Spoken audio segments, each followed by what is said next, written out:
homosexuality in the Christian world. October 7, 1998, 21-year-old Matthew Wayne Shepard went into a bar in Cheyenne, Wyoming in order to just relax and unwind. According to their girlfriends, Erin McKinney and Russell Henderson also went into that bar that night for the specific purpose of finding a gay man and beating him up. They pretended to befriend Matthew Wayne Shepard and offered him a ride home. And instead, they robbed him, pistol whipped him, tied him to a fence post in a desolate area of Wyoming where he was found 18 hours later by a bike rider. He was unconscious, his skull was fractured, had severe brainstem injury, multiple lacerations to his head. Injuries were so severe they couldn't even operate, and he died 5 days later on October 12, 1998. McKinney and Henderson were arrested, found with the Shepard's wallet and bloody gun. Henderson pleaded guilty and agreed to testify against McKinney to avoid the death penalty. McKinney was found guilty, and as the jury began deliberating the death penalty, Shepard's parents, the young man who was killed, intervened and negotiated a settlement to give him a life sentences instead of the death penalty. At the funeral of Shepard, the Westboro Baptist Church of Kansas showed up and picketed the funeral with signs that read, "Matthew Shepard rots in hell. God hates fags. AIDS kills fags dead." What is a healthy Christian understanding of homosexuality? Anybody recognize the picture? This is Caster Semenya, South African athlete who won gold in world track and field. And after she won gold, they had to submit to genetic testing, and she discovered that she had a genetic condition that she had no knowledge of prior to that testing, and her gold medals were taken from her. She had a condition called androgen insensitivity syndrome, formerly called testicular feminization. You see, males have an X and a Y chromosome generally, and females have an X and an X chromosome. The Y chromosome codes for the testicles, which produce testosterone and another hormone called anti-Mullerian hormone. Fetuses start out female in direction and orientation, and anti-Mullerian hormone prevents the upper two-thirds of the vagina and the uterus from developing. Testosterone causes the end organs to masculinize and the brain to masculinize, and so the X chromosome causes the testicles to form, the anti-Mullerian hormone forms, dissolves the upper two-thirds or prevents the upper two-thirds of the vagina and uterus from developing, and then testosterone is circulating, but the gene that codes for the receptor that sees testosterone is coded on the X chromosome. And androgen insensitivity syndrome is a defect in this gene. The testosterone is circulating, but there's no receptor to see it. And therefore, the genitalia do not masculinize, and the brain does not masculinize. It stays feminine or female. And the XY chromosomal male child is born a healthy baby girl, given a female birth certificate, raised as a little girl. And then in adolescence, when she doesn't have her menstrual cycles, taken to the doctor who does an exam and recognizes what's wrong. They remove the testes, which are stuck in the inguinal canal, because if they don't, they'll become cancerous. Do a surgery to lengthen the vaginal pouch and put her on some hormones, and she lives her life as a female. Every government of the world, all of them, recognize the right of the AIS women to marry men. Chimeras. Lydia Fairchild, in 2002, separated from her boyfriend, whom she had 2 children with, and filed for child support with the state to get child support from her estranged boyfriend and the father of her children. And the state ordered DNA testing from both the parents, which is standard before they issue the order for child support. And the DNA testing came back 99.99% his, but not hers. So she was arrested, taken into court.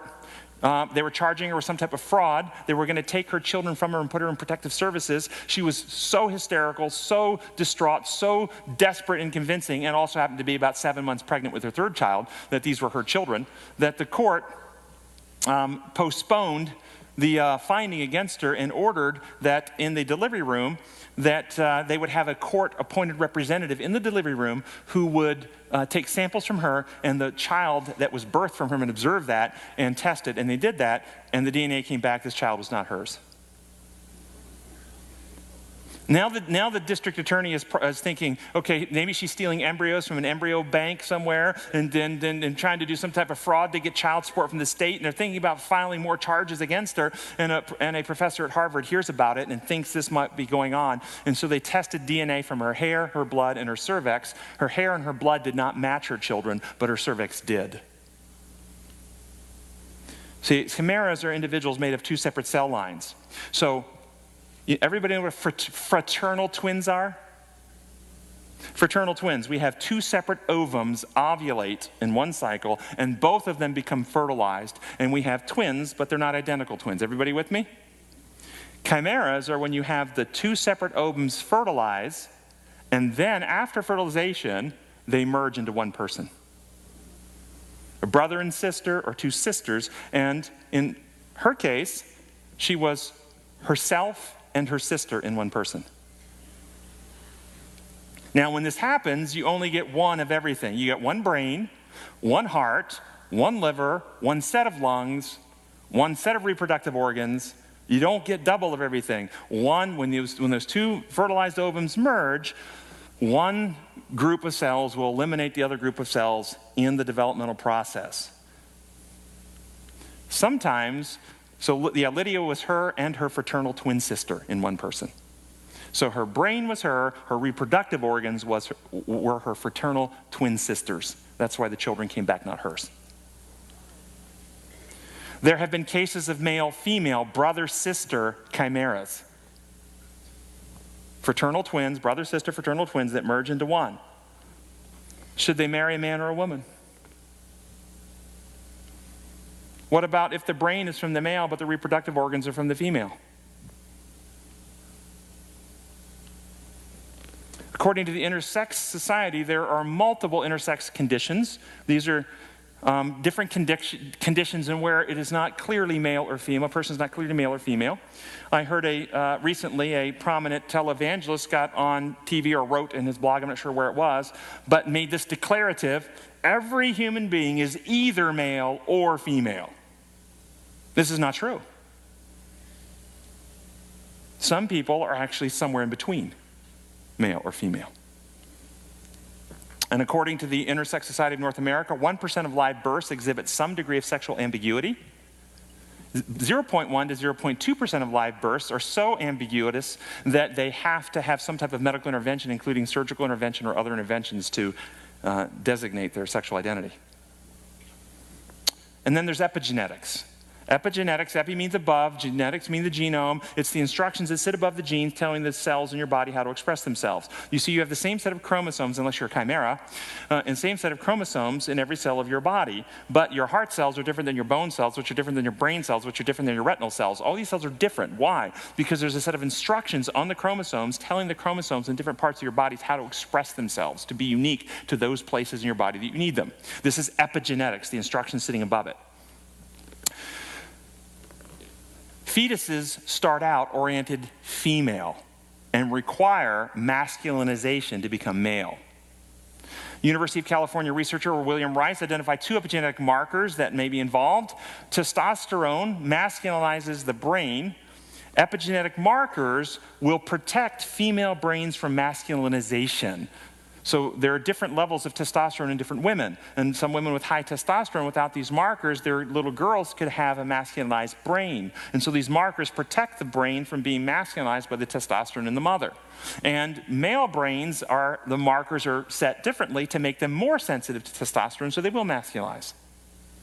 Sometimes these markers don't get reset properly. And there can be partial penetrance because there's billions of neurons. And so you can have an effeminate heterosexual male, or a tomboy female, or a very macho gay man, or a very effeminate lesbian, depending on how the penetrance happens with some of these things. And then I want to talk to you about neural development. From birth to the first 8 years of life, the brain is going through massive remodeling. The baby born at birth has millions of neurons more at birth than that brain will have by the time it's 8 years of age. Millions of neurons are being knocked off. Now, at first, this doesn't sound too good, but conceptualize it as Michelangelo's block of marble when he gets it, and Michelangelo's block of marble when he's done with it. When Michelangelo's done, he has less marble, doesn't he? But he has a masterpiece. The brain comes into the world prepared to be acted upon by education, environment, experience. Neural circuits which are used will be expanded. New connections will be made. Neural circuits which are not being used are pruned back. This is normal brain development happening in all brains. And then there's a second wave of neurogenesis, new neurons being produced by the millions, followed by several more years of remodeling and reshaping. This neurogenesis wave peaks in girls at age 11 and boys at 12, followed by reshaping. This is preparing for puberty and secondary sexual development. This is normal brain development. Why do I tell you this? Because I'm going to tell you about Tara. Tara, 34-year-old white female, came to see me. She was complaining of anxiety, depression was emerging, feeling as if she's unable to cope with life. She identified herself at her presentation as bisexual, but states she used to be lesbian many years ago, but later became bisexual.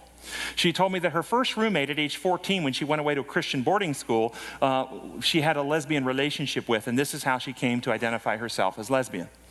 And when she went away to college, her female roommate there, she also had a sexual relationship with her, which only confirmed for her that she was lesbian.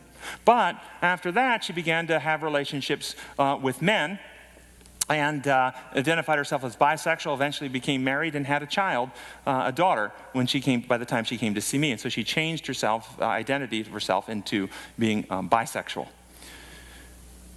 The key history to understand Tara was that Tara's father molested her from the time of her earliest memories until she moved out at age 14 and went to boarding school. But the type of molestation was not violent, threatening, fear-based at all. It was in fact a seductive, romantic experience in which he bought her flowers and gifts and took her out to hotels and motels and trips and just treated her like a romance, like his girlfriend is how he treated his daughter. And it caused, as you can imagine, in a developing child, serious confusion in normal boundaries between self, others, intimacy, and she had a merging in her mind of healthy love and sex. They all merged. And so if you love somebody, in her mind, you have sex with them. That's what you do. And so she went away to high school and she found she loved her roommate. And so she had sex with her. And she loved her college roommate and she had sex with her. And later she met some guys that she studied with and she loved them. She had sex with them. This is what you do when you love somebody and those boundaries have been all blurred. And she said to me in therapy after about a year of working with her, she said, I've never been intimate with somebody I didn't have sex with. And I said, what about us? You see, because therapy is a very intimate process when you really bare your soul to your therapist and work through your issues. And I can promise you we kept healthy boundaries. And it shocked her. She really was like stunned. It was like a deer in the headlights, man. She sat there, and she just sat there. We sat, just let her think for minutes and minutes. She came back to her next appointment, and she said to me, Dr. Jennings, I'm not bisexual. I'm not lesbian. I'm heterosexual. I never addressed her sexuality, never. I addressed her trauma and her confused identity and her confused individuality.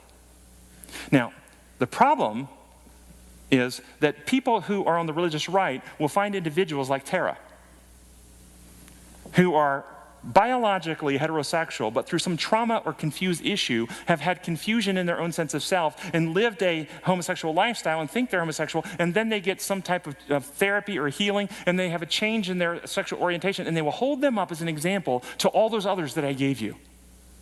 And it's wrong. She does not represent all those biologic defects. She didn't have one. Are you following me on this? So what determines male and female? Is it chromosomes? Is it genitalia? Is it hormone levels? Is it mental orientation, identity, individuality? Is it behavior? What does all this mean? All physical defects of any kind are a result of sin damaging this creation. But does that mean all defects are sin? Man looks on the outward appearance. God looks on the heart. It is not our place to judge others. We don't know their circumstance. But then what do you do with passages like this in Romans? For this reason, God gave them over to degrading passions, for their women exchanged the natural function for that which is unnatural, and in the same way also men abandoned the natural function of the woman and burned in their desire toward one another. What do we do with these types of passages? First, we have to recognize the context, and the context is one of worship. If you read the immediate passages before, they exchanged the truth of God for a lie. They didn't think it worthwhile to retain the knowledge of God. They preferred images made with their own hands to the truth about God. Therefore, God gave them up to reap the consequences of their behavior. And the type of worship they were in is they were into all types of fertility cult worship and sexual acting out worship practices. And that's what happens when you exchange the image of God for all of this stuff. This is what Paul's condemning. But can you exchange something you don't possess? Can you exchange blue shoes for red shoes if you don't possess a pair of blue shoes? Yes or no? One cannot exchange natural relations if one does not possess natural relations. That's what the scripture says. They exchange the natural. Romans is not talking about what we call homosexuality today, individuals with biological deviations in sexual development. Romans is speaking of individuals who are heterosexual by their biology, but through rejecting God and engaging in hedonistic pagan practices have changed themselves. This is what Romans is condemning. Further evidence for what I'm telling you. Homosexuality that we call today consistently runs between 1% and 3% in nature, and that's in human populations or animal populations. The rates are about the same. This is consistent with the random variations in biology and neural development in a system that is disconnected from God and his constant care with these various mutations and other things happening. But, so 1% to 3%. How many of the men in the city of Sodom turned out to demand the visitors to sexually abuse? How many of the men turned out according to Scripture? 100%. This is not what we are dealing with in society today. If you think it is, think about a city in which 100% of the men in the city are gay. That is not what we're dealing with today. So what does the Bible condemn? False worship, rejecting the truth about God for a lie, which results in damaging what's healthy and natural. This results in damaging the human being and inciting selfishness in the heart and a desire to exploit other people when you reject the truth of God for a lie. This is Ezekiel chapter 16. Notice the sin of your sister Sodom. This was the sin of your sister Sodom. She and her daughters were arrogant, overfed, unconcerned. They did not help the poor and the needy. They were haughty and did detestable things before me. The issue is primarily about rejecting a God of love and becoming self-centered that you'll exploit and take advantage of other people. That was the sin of Sodom. They wanted to abuse those people who were visitors. And thus, failure to love is detestable. Thus, the people from Westboro Baptist Church who picketed Matt Shepard's funeral are the true Sodomites.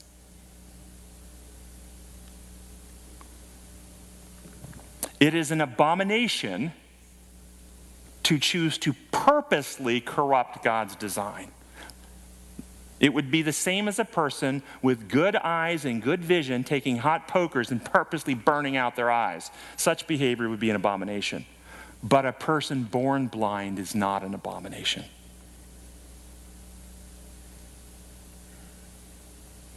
Are they? Modern day lepers. 2,000 years ago, persons suffering with skin diseases, vitiligo, psoriasis, eczema, as well as the actual condition we call leprosy today, were all considered lepers. Not only did they have the biological burden of their disease and sickness to deal with, they were shunned by their communities and they were condemned by the religious authorities. This is what we have done to homosexuals today. Not only do they have biological problems that they're dealing with that cause their life to be a great burden, but they're shunned by their communities and condemned by the religious authorities.